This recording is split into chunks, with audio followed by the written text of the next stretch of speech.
All right, greetings and welcome to the final episode of the season. I'm sure we'll pick a bracket or something, but Unnamed Bracketology podcast. Kerry Miller, Graham Doran, be here in a second. We're just going to fly through as best we can our current seed lists. Still got the AAC championship at large for sure. Even the A10 possibly playing a factor too. But let's just dive right in. The ones. Auburn, Duke, Houston, Florida slash maybe Tennessee. I think we're in agreement there. Yeah, I think we are. Duke actually slid up to overall number one for me, just because I think they're Ooh. the best team in the country. I know that's a little risky, but they have that win against Auburn if it comes to it. That valid. Funny thing, I thought if Duke had lost to Louisville, they might have gotten scrubbed down to 4 overall. How good Florida has looked, and then that would have opened the door for St. John's to possibly get the 2 seed in the East, which would be massive for the Johnnies. But going that direction, 2 seeds: Tennessee, Alabama, St. John's, and Michigan State. I assume we have the same teams, probably even in the same order. The only difference is I think Michigan State's still done enough to hold on to 7 overall over St. John's, but yeah, same 2 seats. All right, that's fair. I was torn on those anyway. 3 seeds, I think, is where we differ a little bit. Texas Tech, Wisconsin, Kentucky, and then I still have Texas A&M there. I think you have Iowa State, if I'm not mistaken. Yeah, I think Iowa State, when you look at the kind of story of their injuries, the times that they've played really, really well, the efficiency metrics that kind of indicate Iowa State's really one of the top teams in the country. Texas A&M has some fantastic wins, but that win at Texas Tech, I think, is really showing up for Iowa State and just enough to keep them on the 3 line for me. So I have Iowa State 12 overall and Texas A&M my top 4 seed. Yeah, my concern with Iowa State, and I actually have them down in the middle of my 4 line, is like I love full strength Iowa State. I have all season. We haven't seen full strength Iowa State in like 2 months, and I know we usually don't worry about injuries, but they were down 2 players for their loss to was it BYU in the Big 12 championship. No Lipsy, no Kashawn Gilbert. I think if it's close, they'll get a little bit of negative benefit of the doubt there. Like usually we talk about injuries as a reason to promote a team, but if it's injuries that you're missing players late in the season, I think it could hurt you a little bit. But I wouldn't be surprised at all if they're on the 3 line. Fours, I have Michigan, Arizona, Iowa State, and Maryland. What about you? Aside from the Iowa Yeah. State, Well, Texas A&M difference. the difference for me is I have Oregon over Michigan, and it just comes down to did Michigan do enough this week to play themselves onto the 4 line? I think if they beat Wisconsin, it's enough. I still think it might be enough even if they don't beat Wisconsin. It's just a question for me of the process of the committee. Did the committee decide they want to see an extra win before they scrub them up or not? Because I'm pretty confident Michigan started below the 4 line when the week started.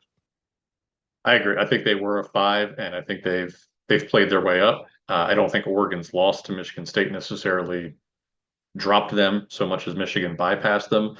But I do want to point out, to jump the gun on some of your seeding. So you have Oregon as a 4, but Memphis as an 8. How can you possibly have a 4 seed line difference between these teams who are just kind of? I mean, Memphis is definitely about 20 spots behind in the predictives, but right, they've both been promoted by their resume metrics all season long. Because I'm only like 5 spots overall on my seed list different on those 2 teams.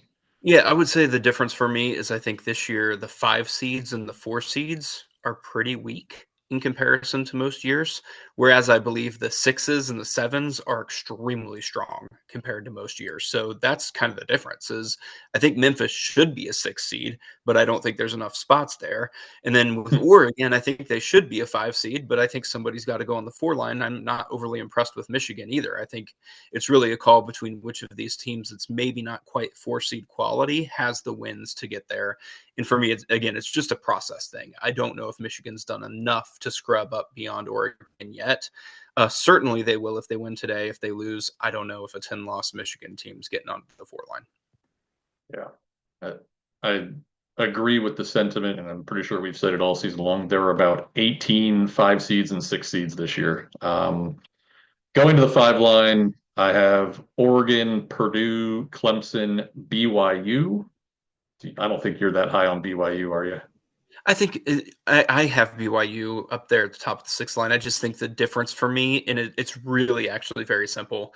Ole Miss beat BYU on a neutral court. Ole Miss beat Louisville at Louisville. So I just have them right above those teams. I can't wait for BYU to be right 21 on the seed list, and they'll actually be a five seed because they're Sunday rules, and that's going to mess with everybody's bracket matrix score. All sorts of BYU fun. You still have Clemson as a five seed though, yeah. Yeah, and in fact, I think actually that was part of the issue for Michigan was I was doing my scrub process and I got to Clemson versus Michigan, and I just was looking at the quad splits and the efficiency metrics for Clemson. And I thought it might be hard for the committee to make a late move for Michigan over Clemson at this point unless they add one more win. All right, my six seeds: Illinois, UCLA. There I have Memphis. I know you do not, and Ole Miss. I guess I'm lower on them by about a full seed line than you are. But where are you at with your sixes? Well, I think it's similar, but I add UCLA and St. Mary's in there. And I think for UCLA, all of the metrics indicate they should be a seven seed. I just think their wins really kind of stand out at that point of the bracket. And then St. Mary's, I tend to think they should probably be a seven seed. But I also think the committee having seven mid major representatives this year might give them just the slight edge that they need to sneak onto that six line. Yeah, so I guess if we just flip-flop St. Mary's and Memphis, we'd be very similar. Because I have the Gales down at an eight now. Man, I was nauseous looking at their resume all week long. Yeah, Good. I agree with you when I look at the resume closer. It's just this idea that is the committee really going to want to put a team with those metrics and those quad splits from a mid-major conference that far down when they won 2 out of 3 against Gonzaga? It depends on how high the committee is on Gonzaga. If Gonzaga is as high as I think they might be, I think St. Mary's has to be in front of them. Yeah, I mean the Gales. They're not top 20 in any metric. They're only two wins over the field against Gonzaga. Whatever. Hey, six of one, half dozen the other. What do you prefer with Memphis versus St. Mary's? Seven seeds, I go Gonzaga, Mizzou, right ahead of Kansas, who they beat, and then I still have Louisville down at the bottom of my seven line. I know the matrix is up to a six on them. I think you are pretty close to a six too. Yeah, I think the only difference there is that instead of Louisville as a seven, I have Louisville as a six and Illinois as a seven. I kind of want to put Illinois as a six seed over St. Mary's and even maybe UCLA. Those three were actually really interesting for me to dive into, but I just tend to think Illinois hasn't done quite enough to get up there because they've had so many opportunities, and honestly, they've just taken too many losses this year. Yeah. On to the eight seeds, which is loaded with Big East. I think we both have Creighton, Marquette, and UConn there. I have St. Mary's, you have Memphis. So let's move on to the nine seeds. Mississippi State, New Mexico. I have Drake. I know I'm a little crazy on the Bulldogs, and then Georgia as my last nine seed. What do you have rounding out your nines? The only difference is instead of Drake, I have the Baylor Bears, who I do not feel Oh, comfortable with there, by the way. I think Baylor could actually miss the tournament, but I have them as my final 9 seed. And the only reason why is when you look at their predictive metrics and you combine it with some really good wins. I looked at them against Arkansas. They beat Arkansas on a neutral court. I looked against the win versus St. John's on a neutral court. I think that really elevates them. So if you believe that Baylor's in and you're looking for a team that maybe could go a little bit higher, I think their predictive metrics give the committee that opportunity to say, hey, really good predictive metrics, not so great a resume metrics. Maybe let's balance it out in the middle. And that's kind of where they could come to with Baylor. yeah. I mean, I can definitely see Baylor being, this year's Michigan State from last year, or any of those 15 loss SEC teams that got in. Two of them as nines, one of them as a 10, where it's just like, if we're going to have them in at all, we need to have them comfortably in to defend it. And that might just be the case there. I don't think you're crazy, but I'm lower on Baylor, and I agree. I wouldn't be shocked if they missed the tournament altogether. 10 seeds, I have UC San Diego, who I wanted to get up to a nine, just couldn't quite pull the trigger there. West Virginia, Oklahoma, and Utah State, who I'm a little bit worried about getting in after they lost to Colorado State in pretty ugly fashion. And just by virtue of being a Mountain West team, always got to worry that those bubble teams are going to miss the cut. Where are you at with your tens? I have Oklahoma leading the group, followed by Drake. I do think Drake has a shot at a 9 seed. I think they've got a really solid resume, 6-0 against quads 1 and 2. Then I move on to West Virginia and rounding it out with Utah State. I do think Utah State's in a little bit of trouble potentially. They're one of those teams that I think most bracketologists think they're a stone cold lock. I don't agree with that. I think Utah State has reason to believe it could potentially be a disastrous selection Sunday. But I do think they hold on to that. Yeah, they definitely limped to the finish line, Auburn style, I think, right? Losing three of their final four games. Certainly weren't as highly seeded as Auburn heading into that stretch. Right down to the old cut line, 11 seeds. I go, where am I at here? Vanderbilt, Arkansas, VCU, and then a San Diego State slash Baylor play-in game. And we might as well just round out the bubble. My 12 seed play-in game is Indiana versus, and I hate it, North Carolina. We can probably discuss that more in a minute, but what are your last seven teams in? Yeah, I'm really thinking very hard. This is when I go to my final decisions of the day. This is going to be the one that I really spend the most time on.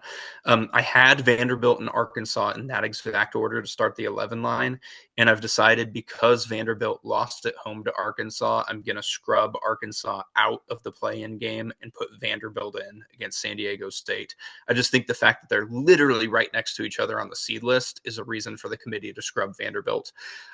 And so I'm going to go Vanderbilt versus San Diego State for an 11 seed play in. If VCU wins today, I'm going to put VCU as an 11.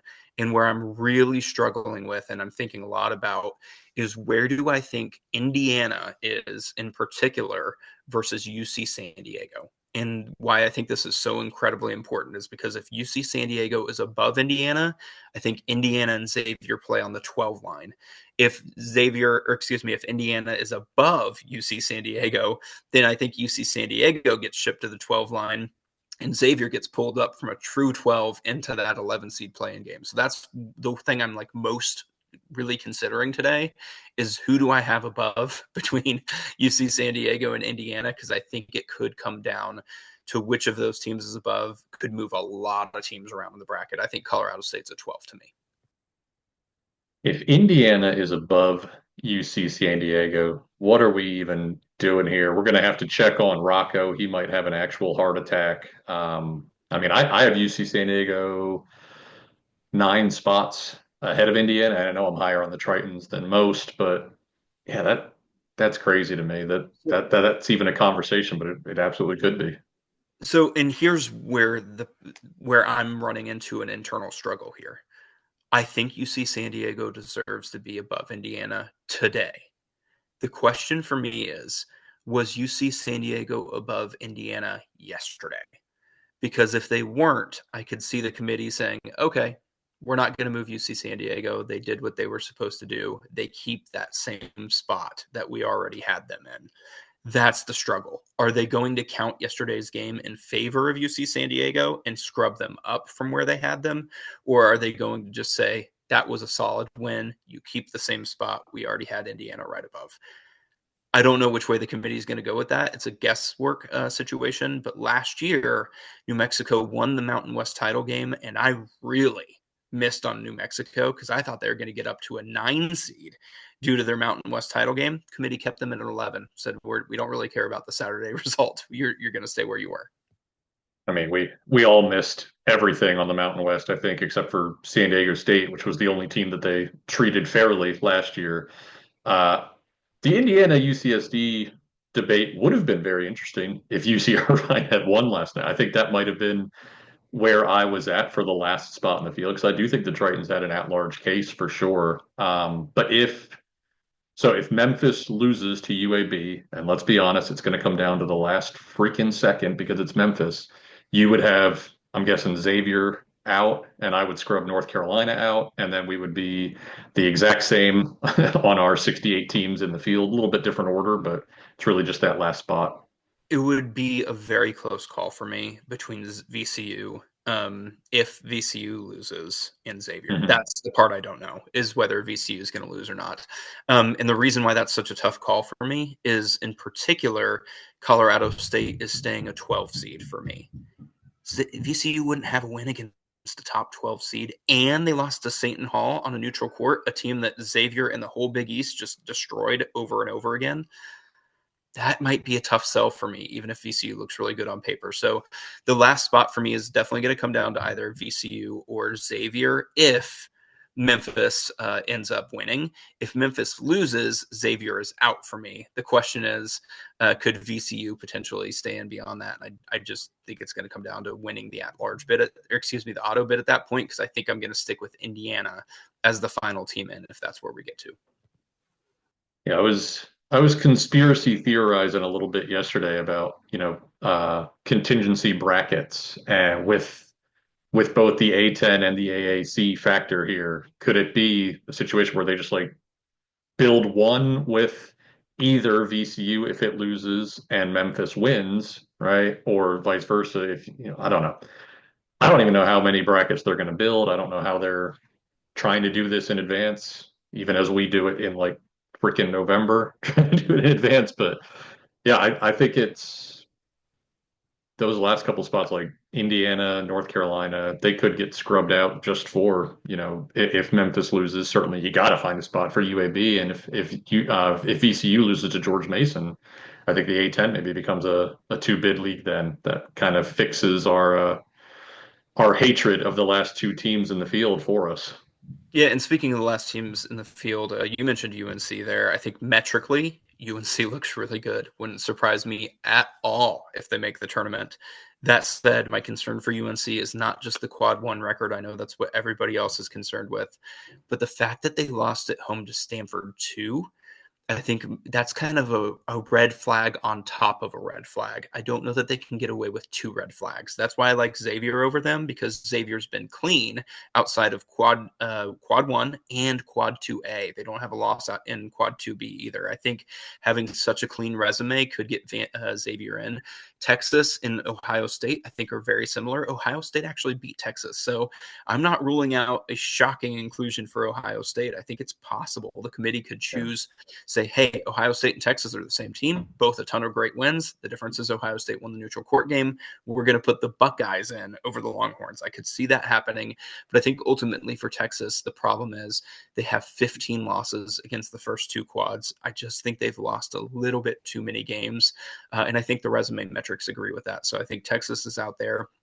Boise State, they've had their chances against Colorado State, couldn't convert. I know they have the good wins over St. Mary's and Clemson. I just think they didn't do quite enough when given the opportunity. If Colorado State's a 12 seed, I think Colorado State has shown they're above Boise State. I don't think Boise State's done quite enough to get in. I agree with all those out arguments. As far as Carolina's the last team in, beyond Bubba Cunningham being the selection committee chair, I don't know if we've ever had this situation where the last team potentially in was had the chair. He can. You made the point the other day that he doesn't get to vote now. That could be interesting, and that could help the Xavier getting in with two Big East voices in the room. But you got that. We got the fact that the ACC always gets a bonus team in every single year. The Syracuse three times, that Notre Dame team 3 years ago, Virginia last year, who nobody wanted in the field. Virginia didn't want to be in the field last year. That was clear from their play. But I think that's a thing. And then you freaking told me that no 16 win team against the top three quads and a top 40 SOR has ever been left out. And yet you don't have North Carolina in. You pushed me over the edge on the Tar Heels and then you jumped off ship. What the hell, man? Yeah, I think this is a year of contradictions. It doesn't matter which way we go on a lot of these selections. We're going to say, oh, no team's ever missed with 7 quad one wins. Texas could miss with 7 quad one wins. No team has ever been this many games below 500 in quad one or two. Texas would break the rule if they get in. So, like, Yeah. honestly, that we're just in a year where we've never seen the Memphis sort of team not get like a 6 seed, but we've also never seen a team that has that bad of predictive metrics get that high either. Like, it is going to be a year where we just say throw out a lot of the things we think we know about bracketing, and we're just going to have to go with a lot of gut feel, because that's ultimately what the committee is going to be doing. Is they're just going to be trying their best to put together teams where they think they should be. There anything on the rest of the 12 all the way down to 68 overall that you want to call out? I know you said you might have Wofford as a 14. I had them as a 16 this morning. I did eventually scrub them up to a 15. I think I probably screwed that up during the week, but anybody else in that range that jumps out at you as a possible shocker where they could land? I don't know about a shocker, but I do think it's really kind of interesting on whether Lipscomb and Grand Canyon are 13 or 14 seeds. I think that's an interesting debate. I think you could argue Lipscomb should be ahead, and I've had Lipscomb above Utah Valley like the entire season. I just think that now that Grand Canyon's the winner, I think that's a little bit more attractive option for a 13 seed. I think the committee feels comfortable, if I had to guess, with the idea of Grand Canyon and their talent being a 13. Lipscomb could definitely be there, but I think Grand Canyon, just being that they're a more talented team, I think that could get them a 13 seed, because you just don't want to play Grand Canyon as a 14. And then with Wofford, I think Wofford has that name recognition. As silly as it sounds, the SoCon really tends to have some pretty good teams in the tournament that play well, tend to get a little bit better seeding. I think Wofford could potentially get a little bit higher seed than maybe they deserve, simply because it's Wofford, and we've seen them be a dangerous team in March Madness before.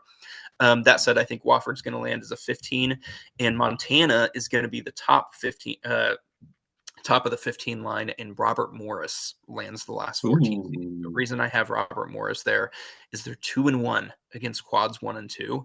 And what are the odds a 15 seed gets a 2-1 record against quads 1 and 2? Like, to me, that's a danger factor that I think the committee will want to move Robert Morris up to that last 14 seed for. I mean, you can just admit you have Robert Morris as a 14 because you have Kentucky as a 3 and you want to see that happen. But on the your name recognition point, I agree with that. Like last year, St. Peter's should have been a 16 and they got a 15. I was really looking, it was maybe 3 weeks ago, really dove into all those 12 through 16 seeds over the last 3 years to try and find committee tendencies. Because I mean, this is where you can pick up major points. If you're perfect, it's the same as having your sixes and sevens, right? So, and I didn't find anything consistent from year to year. Like I was looking for, oh, if a team has one quad two win, are they going to get above? Or if their resume metrics are here, but it changes a little bit from year to year, and that's what happens when you have, 7 new committee members or whatever. Like it's different eyes looking at different data.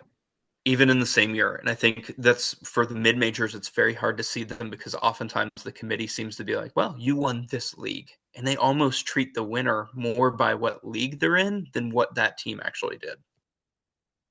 Yeah, I remember that. That what was it?